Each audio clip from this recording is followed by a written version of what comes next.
Me complace dar la bienvenida al primer ministro de la República de Mauricio, excelentísimo señor Anerud Jugnot.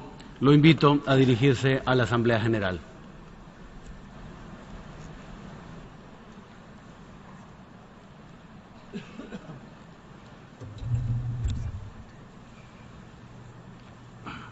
Mr. President, 12 years ago, I bade farewell to this assembly, as I had decided to retire from active politics thereafter, which I did.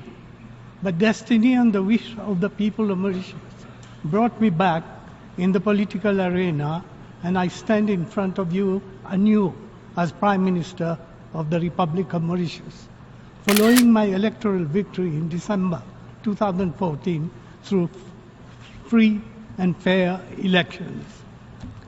This, Mr. President, is yet another affirmation that Mauritius upholds a high tradition of democracy, respect for human rights, rule of law, and peaceful coexistence. We will solemnly continue to uphold these universal values that require our careful nurturing as member states of the United Nations.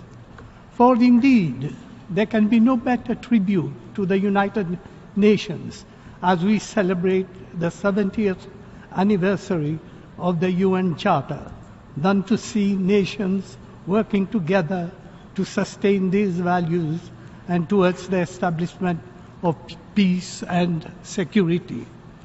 Mr. President, in this context, we commend the Secretary General for the timely setting up of a high-level independent panel on peace operations to review the UN peace-building architecture.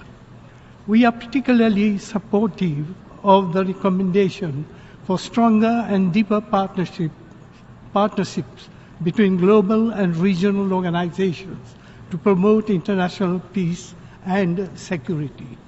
For we in Mauritius have witnessed how the collective efforts of the United Nations, the African Union, SAJ, the Indian Ocean Commission, and other regional economic communities unlocked the political stalemate in Madagascar, enabling our neighbor and brother nation to pursue its development. Similar collaboration has also enabled the AU to deploy robust operations in complex situations in Mali, the Central African Republic, and Somalia. Mr. President, Mauritius strongly condemns the recent coup in Burkina Faso and appreciates the present initiatives of the UN, the AU, and ECOWAS to keep that country on the path of democracy. Mauritius is fully committed to the implementation of Agenda 2063 of the AU, which represents the collective vision of Africans for a peaceful, united, and prosperous Africa. Mr. President, we congratulate the Palestinian Authority on the occasion of the formal recognition by the UN of Palestine as an observer. Mauritius calls on the international community to put in even greater efforts to ensure that the two independent, secure, and viable states of Palestine and Israel live peacefully side by side. Similarly, we wish to see end to refugees fleeing one tragedy to face an even greater disaster. Mr. President, the spread of armaments, nuclear proliferation, terrorism, and piracy remain important threats to world peace and require our constant vigilance. My country will thus pursue its fight against piracy as a member of the contact group and welcomes the decision to review the boundaries of the high-risk area so as to reduce inflationary pressures on maritime and freight costs. Mr. President, we welcome the agreement reached on the Iranian nuclear issue and seek the implementation of the Joint Comprehensive Plan of Action as it can contribute to international peace and security. Mr. President, let me share with this august assembly that Mauritius acceded to the Arms Trade Treaty in July this year, and yesterday I deposited our instrument of accession to the Convention on Cluster Munitions. As we deal with the issue of armaments, we must remain conscious that the biggest weapon of all remains fear. The fear that terrorists use too extensively to curtail freedom of thought, freedom of expression, and to impose their intolerance upon those who dare to be different. Mauritius unreservedly condemns terrorism in all its forms and remains committed to combat intolerance and extremism, whether at domestic level or internationally. Mr. President, as we focus on peace and security, let us continue to inspire ourselves from the life and deeds of Mahatma Gandhi, whose birthday we are commemorating today. We have another golden opportunity here to pay tribute to the Mahatma, the apostle of nonviolence, the man who shunned intolerance and who asked us to live simply so that others may simply live. Mr. President, as a small island developing state which is vulnerable to natural hazards, Mauritius believes that the greatest challenge to peace and security in the years to come will be climate change, which requires our utmost attention now.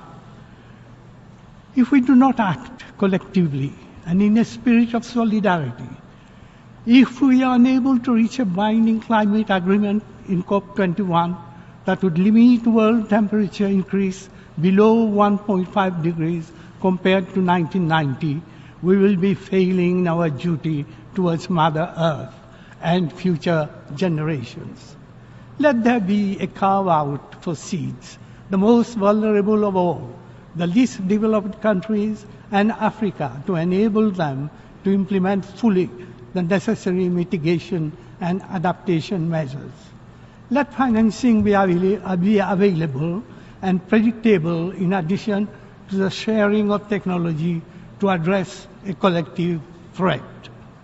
In this respect, Mauritius is pleased to host the Commonwealth Climate Finance Hub, which will be launched at the forthcoming Commonwealth Heads of Government meeting in Malta. The mechanism aims at assisting SEEDs and LDCs to access much-needed funds for adaptation and mitigation. Mr. President, Mauritius particularly welcomes Sustainable Development Goal 5 relating to women and girls' empowerment. Mauritius has made steady progress on this agenda and continues to put in place appropriate strategies to further promote gender equality in all spheres of development. I am proud to announce that for the first time in history, my country has 3 women in high positions as President of the Republic, Vice President, and Speaker of the National Assembly of Mauritius. Mr. President, there can be no democracy without human rights, and no human rights without development. A balance needs to be maintained between the trident of peace, human rights, and development. We are living at a time of uncertainty where not a single nation is immune from external shocks, but some are more exposed than others. As a small developing state, my country is highly vulnerable to external shocks and high current account deficit. We depend on foreign markets for tourism, trade, and investments, and we have limited fiscal space to maneuver. In addition, our aging population not only leads to a reduction of our productive capacity, but also costs significant resources in terms of health care, financing, and retirement benefits. However, against this bleak backdrop, my government is making sure that the welfare retirement benefits. However, against this bleak backdrop, my government is making sure that the welfare state of which we are so proud is maintained. We are re-engineering our economy. We have pledged to achieve an average GDP growth of 5.5% annually as from 2017 on the back of a technology and innovation-driven economy with a focus on sustainability and human development. Mr. President, more than ever, Mauritius needs the support of the international community to untangle itself from the middle-income web and reach the high-income country status. Financial institutions and development partners need to go beyond our relatively high GDP, which obscures the real cost and that we have to pay for our development and precludes us from accessing vital development finance and support. Development partners should not forget that the specific and unique vulnerability of seeds have been reiterated, highlighted, and acknowledged by world leaders in the Samoa pathway and recently in the post-2015 agenda. Mr. President, it is gratifying to note that the Addis Ababa International Conference on Financing for Development has pledged to support the economic transformation of seeds and LDCs through domestic resource mobilization, catalytic use of ODA, and strong trade commitments. These promises should be effectively translated into reality to drive forward our sustainable development agenda. Mr. President, Mauritius is committed to upholding good governance, transparency, and the rule of law at all levels. We have been very active in ensuring effective implementation of international standards of transparency and exchange of information with a view to combating tax evasion, money laundering, and other malpractices. Mauritius was one of the earliest states that signed a multilateral competent authority agreement with the OECD to automatically exchange information on financial matters. And in June 2015, we reaffirmed our commitment by officially signing the OECD Multilateral Convention on Mutual Assistance in Tax Matters. In March this year, Mauritius was privileged to host the signature ceremony with regard to United Nations Convention on Transparency in Treaty-Based Investors State Arbitration, otherwise known as the Mauritius Convention on Transparency. By being the first country to sign and ratify the convention, we are forcefully demonstrating our commitment to democratic participation, transparency, and good governance. Mr. President, the rule of law should be promoted not only at national but also at international level. We need to pursue meaningful efforts to reform the United Nations to make it more responsive to the needs and aspirations of all the member states. If our organization is to remain legitimate, there should be a comprehensive reform of the UN Security Council. The status quo is not an option. The legitimate aspiration of Africa for permanent representation in the Council should not be denied.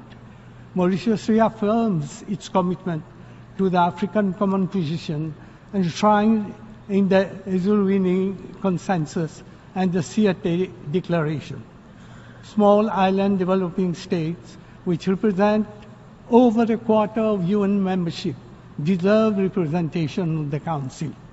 Likewise, Mauritius supports India's rightful aspiration to a permanent seat in a reformed Security Council. Mr. President, Mauritius has always firmly supported the resolution of disputes by peaceful means as inscribed in the Charter of the United Nations. We believe that in accordance with the resolutions of this Assembly, it is high time to complete the process of decolonization in Africa. Mr. President, it is also high time to resolve the situation that prevents Mauritius from effectively exercising its sovereignty over the Chagos archipelago and the island of Tomland. that form an integral part of the territory of Mauritius. The Chagos archipelago was illegally excised by the United Kingdom from the territory of Mauritius prior to its accession to independence, in breach of international law and resolutions of this Assembly. In the wake of this illegal excision, the Mauritians who were residing at the time in the Chagos archipelago were forcibly evicted by the British authorities from the archipelago in total disregard of human rights. Most of them were moved to the main island of Mauritius.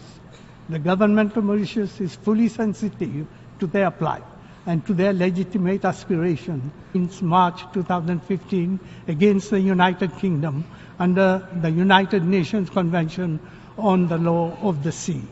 We welcome the tribunal's decision that the marine protected area purportedly declared by the United Kingdom around the Chagos archipelago was established in violation of international law. We also welcome the tribunal's unanimous recognition that Mauritius has an interest in significant decisions bearing upon the uses of the archipelago pending its return to the effective control of Mauritius. This arbitral proceeding was the first occasion on which any international judge or arbitrator has considered the fact and history lying behind Mauritius' entitlement to sovereignty over the Chagos archipelago. Mauritius appreciates the fact that two arbitrators have confirmed the opinion that the United Kingdom is not the coastal state in relation to the Chagos archipelago. This view has not been contradicted by any other judge or arbitrator. This, no doubt, confirms our stand that the Chagos archipelago is and has always been an integral part of the territory of Mauritius. Mr. President, the Tribunal underscores United Kingdom's legally binding obligations to Mauritius. These establish beyond doubt that in international law, Mauritius has real, firm and binding rights over the Chagos archipelago, and that the United Kingdom must respect those rights. The Tribunal recognized that Mauritius has a legal interest in the Chagos archipelago, such that decisions affecting its future use cannot be taken without the involvement of Mauritius. Mr. President, despite this clear ruling of the Tribunal, we regret that the United Kingdom appears to be adopting a different approach to the rights of Mauritius. It has recently launched a so-called consultation exercise on purported resettlement of Mauritians of Chagosian origin in the Chagos archipelago under conditions amounting again to a gross violation of the most basic human rights. Mauritius rejects unreservedly this purported consultation exercise. We wish to assure the international community that once Mauritius is able to effectively exercise its sovereignty over the Chagos archipelago, our brothers and sisters of Chagosian origin who resettle in the archipelago will be able to live in dignity and enjoy their basic human rights as they currently do in Mauritius. Mr. President, considering the award of the Tribunal, we urge the United States of America, which is currently using Diego Garcia for defense purposes, to engage in discussions with Mauritius regarding the long-term interests of Mauritius in respect of Chagos archipelago. The more so after the affirmation by the President of the United States of America when he so convincingly stated in his speech to this Assembly on Monday, I quote, "We cannot stand by when the sovereignty and territorial integrity of a nation is flagrantly violated," unquote.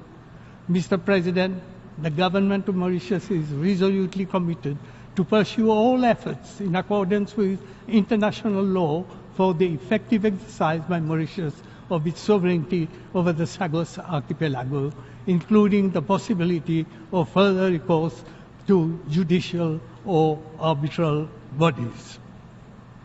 And we urge this Assembly and the international community at large to support Mauritius in its legitimate endeavors. In this regard, this Assembly has, and we urge this Assembly and the international community at large to support Mauritius in its legitimate endeavors. In this regard, this Assembly has a direct institutional interest in the resolution of this matter. The Assembly, of course, has historically played a central role in addressing decolonization through the exercise of its powers and functions, especially in relation to Chapter 11 through 13 of the United Nations Charter. Under its Resolution 15 of 14th December 1960 on the granting of independence to colonial countries and peoples, this Assembly declared that any attempt aimed at the disruption of the territorial integrity of such a country is incompatible with the purposes and principles of the UN Charter. In Resolution 2666-20 of 16th December 1965, a resolution dealing especially with Mauritius, the Assembly drew attention to the duty of the administrating power not to dismember the territory and not to violate the territorial integrity of the then colony. Therefore, this Assembly has the responsibility in helping to complete the historic process of decolonization, which it was so successful in instigating and overseeing in the second half of the last century. This is why, Mr. President, we are convinced that this Assembly should now establish a mechanism to allow and monitor the full implementation of the UNGA resolutions. Mr. President, I take this opportunity to express the deep appreciation of Mauritius for the unflinching support it has consistently received from members of the African Union, the Non-Aligned Movement, and the Group of 77, and China and other friendly countries for its sovereignty over the Chagos archipelago. Mr. President, as regards Tremblant, we urge France to pursue dialogue with Mauritius for the easy resolution of the dispute over the island in the spirit of friendship that has always characterized the relationship between the two countries. Nous savons pouvoir compter sur la noblesse de la France et ses idéaux de justice et de fraternité pour que la République de Maurice puisse exercer sa souveraineté effective sur Tremblant. Mr. President, I will conclude by saying that for peace, security, and inclusive and sustainable development to prevail in our respective countries, we need to act with our heart. Only then we will succeed in building the world we all dream of. We should inspire ourselves from the wisdom-packed message of Pope Francis, who blessed us with his presence in this assembly last week. He so magnanimously said, I quote, "It must never be forgotten that political and economic activity is only effective when it is understood as a prudential activity, guided by a perennial concept of justice and constantly conscious of the fact that, above and beyond our plans and programs, we are dealing with real men and women who live, struggle, and suffer, and are often forced to live in great poverty, deprived of all rights." Thank you, Mr. President. En nombre de la Asamblea General, agradezco al primer ministro de la República de Mauricio por la declaración que acaba de formular y pido a la oficial de protocolo que acompañe a su excelencia.